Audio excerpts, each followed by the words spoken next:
সবাইকে স্বাগত জানাই চ্যানেলে আসার জন্য। কেমন আছো তোমরা? আমি প্রীতম বলছি।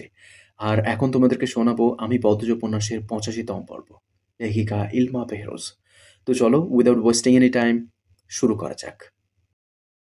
মঙ্গলবার দুপুর ১২টা। হাওলাদার বাড়িতে কারো কোনো সাড়া শব্দ নেই। আলোক ঘরের বারান্দায় মজিদ বসে আছেন। তার সামনে খলিল এবং রিদওয়ান। রিদওয়ান চারপাশ দেখে মজিদের দিকে ঝুঁকে পড়ল। কাকা, পরিস্থিতি হাতের বাইরে চলে যাবে। তার আগে আমাদের কিছু করতে হবে। মজিদ পান চিবোতে চিবোতে বললেন, কোন পরিস্থিতি? আমিরের হাবভাব ভালো না। ও কখন আমাদের উপর চড়াও হয়ে যায় জানি না। আপনি, আমি, আব্বা সবাই জানি আমির কি কি করতে পারে। আমির আমাকে আর আব্বাকে কখনোই পছন্দ করেনি। আপনাকেও সেদিন মারল।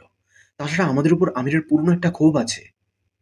মজিদ পান চিবানো বন্ধ করে বললেন, বাবু আমাদের খুন করবে? রিদওয়ান সোজা হয়ে বসল। লম্বা করে নিঃশ্বাস নিয়ে বলল, কাকা, আমির পদ্মজার জন্য পাগল। পদ্মজার জন্য অনেক কিছু করতে পারে।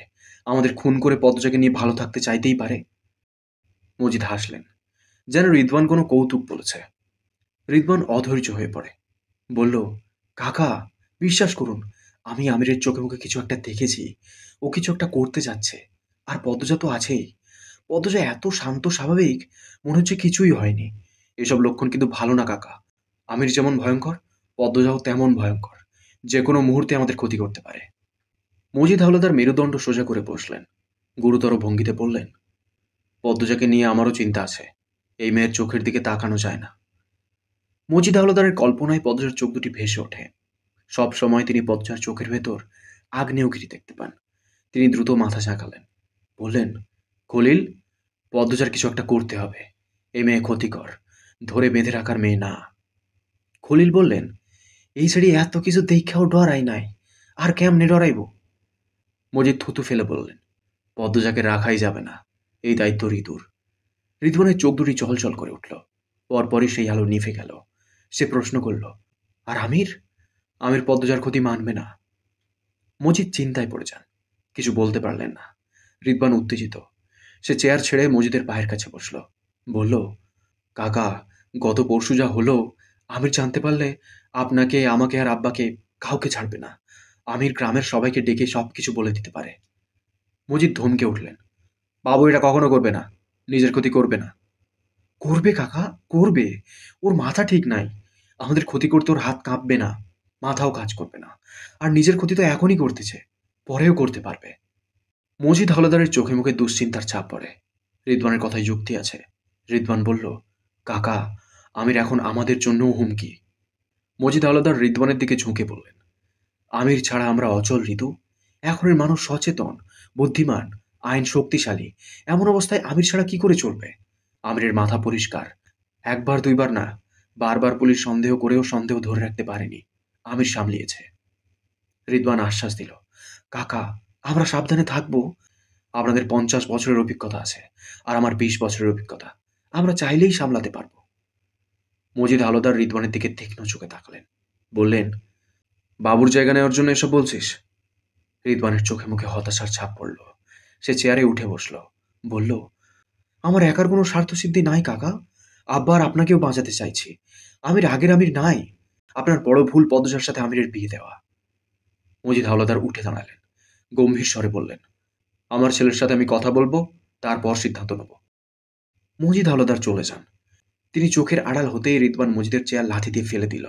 রাগে গজগজ করতে করতে বলল, শুয়োরের বাচ্চা। খলিল রিদওয়ানের উরুতে এক হাত রেখে বললেন, মাথাটা ঠান্ডা করো আব্বা। রিদওয়ান চোখ বড় বড় করে বলল, আর কতদিন ওদের বাপ বেটার কামলা খাটবো? আদেশ মানবো, মার খাবো? বলতে পারেন?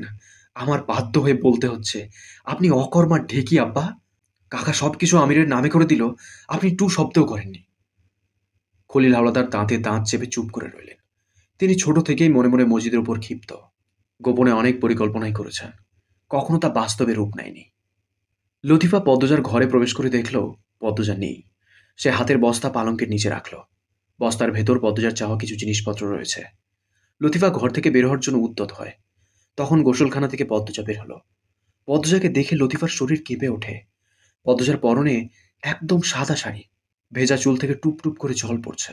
এই সন্ধেবেলা সে গোসল করেছে। বাঁকানো কোমর, ধবধবে ফর্সা গায়ের রং, ঘন কালো লম্বা চুল, রক্তজবা ঠোঁট, মসৃণ ত্বক থাকা সত্ত্বেও তাকে ভয়ঙ্কর দেখাচ্ছে। পদজা তো বিবাহিত, সেখানেও সাদা শাড়ি পরল। লতিফার অনুভব হয় তার পায়ের তলার মেঝে কেঁপে উঠেছে। পদজা চুল মুছতে মুছতে বলল, যা আনতে বলছিলাম এনেছ? লতিফা নিরুত্তর। পদজা লতিফার দিকে তাকালো। লতিফা হাঁ করে তাকিয়ে আছে। পদজা ডাকল, লতুবাবু। লতিফা এগিয়ে আসে, তার বিস্ময়কর চাহনি। পদজা লতিফার বিস্ময়ের কারণ বুঝতে পেরেছে। লতিফা বলল, তুমি সাদা কাপড় পিনছো কে রে? পদজা হেসে বলল, বলা যাবে না। লতিফা বলার মতো কথা খুঁজে পেল না। পদজা আলমারি থেকে ছাই রঙা ব্লাউজ বের করল। বিছানার উপর বসে বলল, লতুবাবু, ব্লাউজের এই পাশটা সেলাই করে দাও। তোমার হাতের সেলাই খুব সুন্দর হয়। লতিফা ধীর পায়ে পদজার সামনে এসে দাঁড়ালো। পদজার হাত থেকে ব্লাউজ নিয়ে বিছানায় বসল। পদজা একটা ছোট বাক্স থেকে সুই সুতা বের করে লতিফাকে দিল। লতিফা রয়ে শুয়ে পড়ল। শাড়িটা কি বুড়ির? পদজা ছোট করে জবাব দিল, হুম। লতিফা বলল, হ, কাপড়টা দেখাই চিনছি। পদজা বলল, দাদুর অবস্থা খুব বাজে। শরীরে মাছি বসে, বাজে গন্ধ বেরোয়, যন্ত্রণায় ছটফট করে। লতিফা হঠাৎ করেই হৈ হৈ করে উঠল। আল্লাহর শাস্তি আল্লাহ দেয় বইন। বুড়ির সাথে উচিত হইতেছে। বুড়ি কানলে আমার যে কি শান্তি লাগে পদ্ম। মরুক বুড়ি, মরুক। পদ্মসা নরম স্বরে বলল, এভাবে বলো না বুবু, এভাবে বলতে নেই। লতিফা পদ্মজার চোখের দিকে তাকালো। হাতের ব্লাউজটা বিছানায় রেখে পদ্মজার এক হাত চেপে ধরে বলল, তুমি সাদা কাপড় কেড়ে পিনছো পদ্ম, আমারে কও। লতিফার চোখে মুখে জানার প্রবল আগ্রহ। পদ্মজা ধীরে সুস্থে বলল, আমি ধরে নিয়েছি আমার স্বামী মৃত। কিন্তু এইটা তো মিশা। পদ্মজা গাঢ় নিঃশ্বাস ফেলে বলল, এটা সত্য হবে বুবু। পদ্মজা, কিছু বলো না বুবু। এই সাদা রং আমার আত্মবিশ্বাস আর সাহসকে দ্বিগুণ করে দিয়েছে। সারা জীবন ভয়ে চুপ থেকেছ, অন্যায়কে পাপকে সমর্থন করেছ। এবার অন্তত থেকো না। মরতে হবে তো, তাই না? কবরে কি জবাব দেবে? লতিফা মাথা নিচু করল। ক্ষণ মুহূর্ত পর বলল, আমি তো কইছি তোমার সব কথা মাইন্না চলাম। এখনো কইতেছি, সব মাইন্না চলাম। এবার বলো, যা আনতে বলেছিলাম এনেছো? হ, আনছি। পালঙ্কের নিচে রাখছি। পদ্মজা পালঙ্কের নিচে থেকে বস্তা বের করে মেঝেতে বসল। লতিফা ব্লাউজ সেলাই করা শুরু করে। পদ্মজা বস্তার ভেতর থেকে দুটো রামদা, একটা চাপাতি বের করল।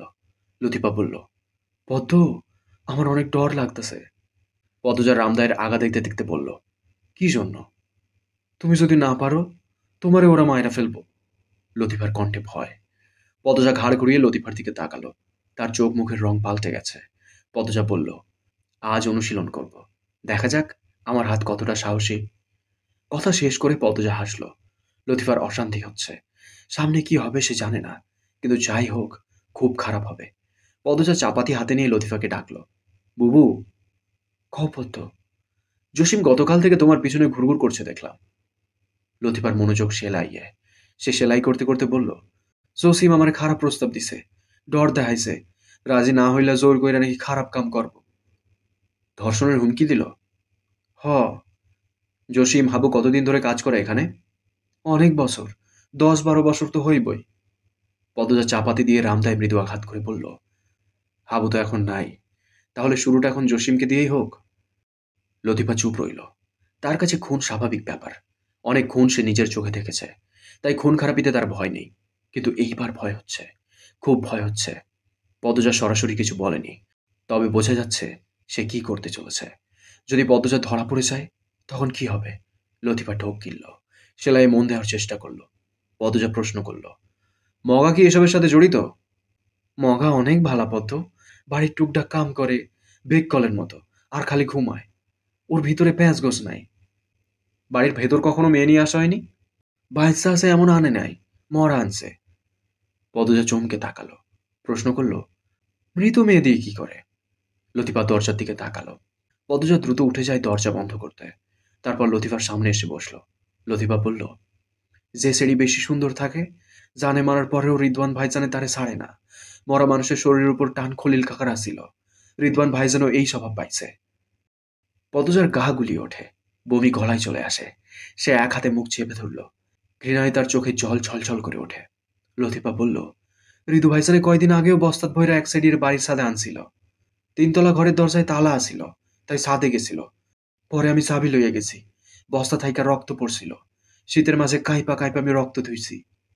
পদজা কোনো মতে বলল, তখন আমি এখানে ছিলাম। হ, পূর্ণার মৃদুল ভাইজানেও আসিল। পদজা এক হাতে কপাল ঠেকিয়ে বলল, আল্লাহ, তাও আমার চোখে পড়েনি। পদজা সেকেন্ড দুয়েকের জন্য থামল, তারপর বলল, এমনকি আমি তিনতলার এক ঘরে থেকে বোটকা গন্ধ পেয়েছিলাম, তবুও ভাবিনি এই বাড়িতে এত ভয়ঙ্কর ঘটনা ঘটে। লতিফার সেলাই শেষ। সে ব্লাউজটি পদজার উরুর উপর রেখে বলল, লও তোমার ব্লাউজ। পদজার আগে কিড়মিড় করে লতিফাকে বলল, দেখো, রিদওয়ানের শরীর টুকরো টুকরো করে কুকুরের সামনে ছুঁড়ে দেব আমি। লতিফা এতক্ষণে হাসল, বলল, আল্লাহ তোমার শক্তি দেউক। পদজার ডান হাত কাঁপছে, সে তার ধৈর্য ধরে রাখতে পারছে না। এই মুহূর্তে সে যা শুনেছে তারপর শান্ত থাকা সম্ভব নয়। লতিফা পদ্মজার মস্তিষ্ক অন্য প্রসঙ্গে নেওয়ার জন্য বলল, পারিসারে কেলা মারছে জানো পদ্ম? পদ্মজা লতিফার দিকে তাকালো। পারিসার কথা মনে পড়লেই তার বুকের ব্যথা বেড়ে যায়। সে ম্লান হেসে বলল, না, কিন্তু আন্দাজ করতে পেরেছি। আমির ভাইজানে জানে, সেটাও এখন বুঝতে পারছি। শুনেছি তার আড়ালে একটা পাখিও উড়ে যেতে পারে না। সেখানে আমার মেয়ের খুনিকে সে চিনবে না? অবশ্যই চিনবে, কিন্তু কিছু করেনি, কারণ এতে তার লোক কমে যাবে, ব্যবসার ক্ষতি হবে। কিছু যে করে না এইটাও ঠিক না। 1 মাস পরে আমির ভাইজানে জানছে রিদু ভাইজানে হাবলু মিয়ারে দিয়া পারিজারে খুন করাইছে। সব চাই না হাবলু মিয়ারে আমির ভাইজানে কুড়াল দিয়া কুপাইছে। রিদু ভাইজানরে আমির ভাইজান খুন করতে চাইছিল, কিন্তু বড় কাকার লাইগা পারে নাই। তাও মাসখানেক হাসপাতালে আসিল। বছরখানেক রিদু ভাইজানে আমির ভাইজানের সামনে যায় নাই। পদ্মজা 2 হাতে চাদর খামচে ধরল। তার চোখ থেকে জল গড়িয়ে পড়ে। সে কান্নামাখা স্বরে বলল, কি নিষ্ঠুর ওরা, আমার ছোট বাচ্চা। লতিফার পদ্মজার জন্য খুব মায়া হয়। মেয়েটা বড় বড় আঘাত সহ্য করছে, করেই যাচ্ছে। পদ্মজা বলল, আমির হাওলাদার তার কাছ থেকে সব কেড়ে নিত বলে সে আমার মেয়েকে কেড়ে নিয়েছে, তাই না? লতিফা হ্যাঁ সূচক মাথা নাড়ালো। পদ্মজা কাঁদো কাঁদো স্বরে বলল, প্রতিশোধ নিয়েছে সে, আমিও নেব। করুণ মৃত্যু হবে তার। এত বড় সাহস কি করে পেল সে? আমির হাওলাদারের মেয়েকে খুন করার সাহস রিদওয়ানের থাকার কথা না। তার পিছনে মজিদ হাওলাদার আর তার ভাই ছিল, তাদের সমর্থন ছিল। সে জানতো তাকে বাঁচানোর জন্য ঢাল হবে তারা। লতিফা বিচলিত হয়ে বলল, কাহিন্দ না পদ্ম, আর কাহিন্দ না। পদ্মজা 2 হাতে চোখের জল মুছে বলল, কাঁদবো না আমি। আমার ছোট মেয়ে জান্নাতে তার নানুর সাথে আছে, সে সুখে আছে। এই জগতে তার না থাকাটাই ভালো হয়েছে বুবু। পদ্মজাকে যত দেখে তত অবাক হয় লতিফা। এই নারী কিসের তৈরি? এত যন্ত্রণা এত দুঃখ নিয়েও মাথা উঁচু করে দাঁড়িয়ে আছে। গ্রামবাসীর ছি চিৎকার তাকে দুর্বল করতে পারেনি। যতবার ভেঙে যায় ততবার চোখের জল মুছে নতুন উদ্যমে বেঁচে ওঠে। লতিফা দ্বিধাভরা কণ্ঠে বলল, আমি তোমারে একবার জড়ায় ধরি পদ্ম। লতিফা ঘর ছেড়ে বেরিয়ে গেছে অনেকক্ষণ। ঈশার নামাজ আদায় করে পদ্মজা ঘর থেকে বের হলো। দরজার পাশে জসিম নেই। একটু আগেই সে জসিমের কাশি শুনেছে। কোথায় গেল? অন্তর্মহল অন্ধকারে ছেয়ে আছে। সন্ধ্যার পরপর বিদ্যুৎ চলে যাওয়ার ব্যাপারটা বিরক্তিকর। বাড়িতে সারা শব্দও নেই, কখনোই থাকে না। সন্ধ্যা হলেই আলো ঘুমিয়ে পড়ে। রিনু তার ঘরে শুয়ে থাকে। লতিফা রান্নাঘরে টুকটাক কাজ করে, সবার আদেশ শোনে। আর এখন সবার খেয়ে দিয়ে নিজের ঘরে যাওয়ার সময়। আর এই মুহূর্তে জসিম উধাও। পদজার স্নায়ু সাবধান হয়ে উঠল। লতিফা রান্নাঘরে থালা বাসন ধুচ্ছে। থালা বাসন ধোয়া শেষে পানি গরম করার জন্য চুলায় আগুন ধরালো। রান্নাঘরে আর আলো নেই। জসিম লতিফার পিছনে গিয়ে দাঁড়ায়। লতিফা জসিমের উপস্থিতি টের পেয়ে কপাল কুঞ্চিত করল। পিছনে ফিরে বলল, আপনি আমার পিছনে ঘুরতেছেন কে রে? তরে আমার পছন্দ হয়েছে, আমার লগে আয়। আমি যাইতাম না। আরে আয়, আয়। জসিম হাসল, তার বিদঘুটে হাসি। সে অনেক চিকন হলেও তাল গাছের মতো লম্বা। লতিফার মাথা উঁচু করতে লতিফার মাথা উঁচু করে তাকাতে হয়। লতিফা জসিমের আক্রমণের জন্য মনে মনে প্রস্তুত ছিল। সে সজোরে প্রবল কণ্ঠে বলল, এই থাক্কা বার হইয়া যা কুত্তার বাচ্চা, নাহলে তোর আমি দা দিয়া কুপাইয়াম। জসিম লতিফার ব্লাউজ টেনে ধরে। লতিফা চিৎকার করে দা হাতে নিতে নেয়। জসিম লাথি দিয়ে দা সরিয়ে দেয়। লতিফা জসিমকে তার কাছ থেকে সরানোর চেষ্টা করে। দুজনের মাঝে ধস্তাধস্তি শুরু হয়। জসিম গায়ের জোরে লতিফার স্পর্শকাতর স্থানে ছুঁতেই লতিফা চিৎকার করে মজিদ আর আমিনাকে ডাকল। জসিম টেনে হিঁচড়ে লতিফার শাড়ি খুলে ফেলল। যদিও খলিল বলেছিল বাড়িতে কিছু না করতে, কিন্তু জসিম সে কথা শোনেনি। ফলে তার পরিণতি ভয়ঙ্কর হয়। সাদা শাড়ির আবরণে আচ্ছাদিত পদ্মজা রান্নাঘরের দরজার সামনে এসে দাঁড়ায়। তার হাতে রামদা। লতিফা পদ্মজাকে দেখে জসিমকে 2 হাতে শক্ত করে জড়িয়ে ধরে। পদ্মজা শক্ত করে রামদা ধরল। তারপর জারজের বাচ্চা মর বলে পিছন থেকে জসিমের গলায় কোপ বসালো। জসিমের গলা অর্ধেক কেটে যায়। রক্ত ছিটকে পড়ে পদ্মজার গায়ে। লতিফার নাক মুখ রক্তে ভেসে যায়। কিছু রক্ত ছিটকে আগুনে পড়ে। রক্তে রান্নাঘরের থালা বাসন পাতিল রাঙা হয়ে ওঠে। দেহটি সজোরে শব্দ তুলে মেঝেতে পড়ে গেল। লতিফার মুখ দিয়ে রক্ত প্রবেশ করায় সে বমি করতে থাকে। পদ্মজার বুক হাঁপড়ের মতো ওঠানামা করছে। সে চোখ বুজে লম্বা করে নিঃশ্বাস নিয়ে স্থির হলো। তারপর লতিফার দিকে তাকিয়ে মৃদু হেসে বলল, এটা কিন্তু আমার দ্বিতীয় শিকার ছিল। এতক্ষণ শুনলে আমি পদ্মজ উপন্যাসের ৮৫তম পর্ব। কেমন লেগেছে কমেন্ট করে জানিও। তোমাদের একটা কমেন্ট আমাকে প্রচুর মোটিভেট করে। আর আমার যদি কোনো ভুল হয়ে থাকে, আমার মধ্যে যদি তোমরা কোনো ইমপ্রুভমেন্ট চাও, তো সেগুলো প্লিজ আমাকে জানিও। সাজেশনগুলো আমি কাজে লাগানোর চেষ্টা করব। আর কেউ যদি আমার সাথে পার্সোনালি কথা বলতে চাও, তো আমার তো ইনস্টাগ্রাম বা ফেসবুকের আইডি লিঙ্ক দেওয়া আছে ডিসক্রিপশনে। তো আহ, সেখান থেকে আমাকে ফলো করতে পারো এবং আমাদের কথা হতে পারে। আর বেশি কিছু বলছি না। ভালো থেকো, সুস্থ থেকো। পরবর্তী পর্ব নিয়ে খুব তাড়াতাড়ি চলে আসছি। Thank you.